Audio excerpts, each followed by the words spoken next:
You ask Tiger to solve. This deals with linear equations with one unknown. The final result is x equals 3.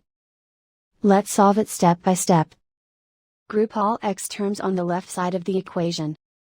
Subtract 24x from both sides. Group like terms. Simplify the arithmetic. Group like terms. Simplify the arithmetic. Group all constants on the right side of the equation. Add 1 to both sides. Simplify the arithmetic.